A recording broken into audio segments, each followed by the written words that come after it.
Now we need to practice standing up after hip surgery. So you'll probably have to kick the leg out just a little bit, but again, the big deal is making sure you're stable and tall here. We don't want you bending forward, no picking up the purse, things like that. So we want to keep yourself nice and tall.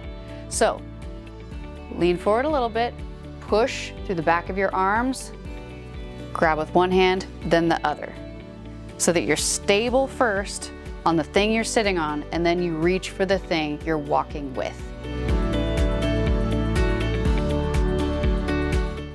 Measure the height of your walker by making sure there's a 30-degree bend in your elbow. 30 degrees, and that's where you should have the walker. So now, with your hip, make sure that you're not planting your foot and turning and rotating. You want to take little steps as you turn. Good. We don't want any planting of the foot and rotating. Good.